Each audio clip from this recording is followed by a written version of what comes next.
کائنات علیہ السلام کے کچھ خاص صحابی تھے جنہیں شرطۃ الخمیس کہا جاتا تھا۔ مولا پر اپنی جان نچھاور کرنے والے کچھ صحابی جنہوں نے کہا تھا، مولا ہم ہر جگہ آپ کے ساتھ ہیں، خون کے آخری قطرے تک آپ پر جان نثار کریں گے، آپ جو بھی حکم فرمائیں گے ہم اس پر بغیر چون و چرا کے عمل کریں گے، صرف ایک خواہش ہے کہ جنت میں آپ کے ساتھ رہیں۔ ان اصحاب میں سے ایک کا نام عبداللہ بن یحییٰ ہے۔ عبداللہ بن یحییٰ امام کی خدمت میں آئے، کرسی پر بیٹھے، جیسے ہی بیٹھے کرسی ہلی اور ٹوٹ گئی۔ عبداللہ بن یحییٰ زمین پر گر گئے، سر میں چوٹ آئی، خون نکلنے لگا، جبکہ بہت اونچائی سے نہیں گرے تھے۔ خود عبداللہ بن یحییٰ تعجب کرنے لگے کہ ایسا کیوں ہوا۔ مولا کائنات علیہ السلام نے اپنے ہاتھوں سے مرہم پٹی کی، فرمایا، الحمدللہ، اللہ ہمارے شیعوں کو ان کے برے اعمال کی سزا اسی دنیا میں دے دیتا ہے، اسی دنیا میں مصیبتیں بھیج دیتا ہے تاکہ آخرت میں حساب نہ دینا ہو۔ عبداللہ بن یحییٰ نے پوچھا، مولا میں نے کیا کیا تھا جس کی مجھے یہ سزا ملی؟ امام نے جواب دیا، جب تم کرسی پر بیٹھ رہے تھے تو تم نے بسم اللہ نہیں کہا تھا۔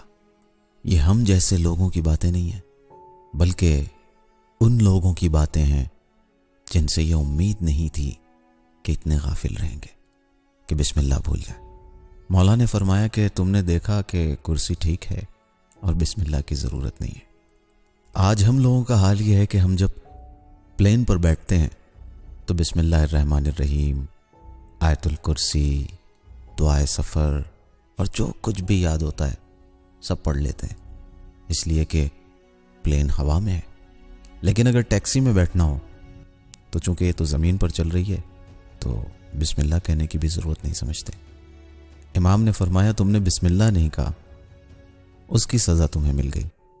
جناب رجب علی خیاط صاحب کی زندگی کے بارے میں ایک کتاب ہے، وہاں یہ بات لکھی ہوئی ہے کہ رجب علی خیاط فرماتے ہیں کہ میں ایک بار کہیں جا رہا تھا، راستے میں میرے ذہن میں ایک مکروہ عمل انجام دینے کا خیال آیا۔ میں اسے انجام دینے جا ہی رہا تھا کہ میں شرمندہ ہوا اور میں نے وہ مکروہ کام انجام نہیں دیا اور آگے بڑھ گیا۔ مجھے سڑک کے اس پار جانا تھا، دیکھا کچھ اونٹ سڑک سے گزر رہے ہیں، میں وہیں کھڑا ان کے گزرنے کا انتظار کرنے لگا۔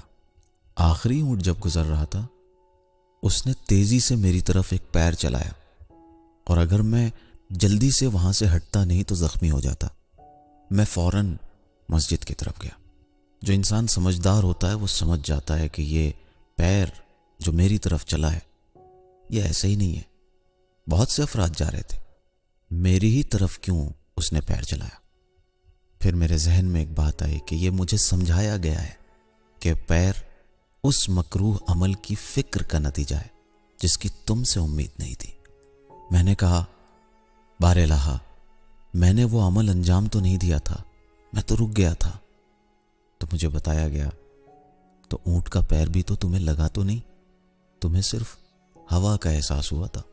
اس کا مطلب یہ ہے کہ یہ دنیا بغیر حساب کتاب کے نہیں ہے، اللہ ہر ایک کا حساب رکھتا ہے۔ جناب زینب سلام اللہ علیہا نے ایک شخص کو بلایا اور کہا، وہ شخص جو مجھے لے کر آیا ہے اس کا ہماری طرف سے شکریہ ادا کرنا اور کہنا کہ تمہارا بہت شکریہ کہ تم نے ہمارے ساتھ اچھا سلوک کیا، اور پھر اسے یہ رومال دے دینا۔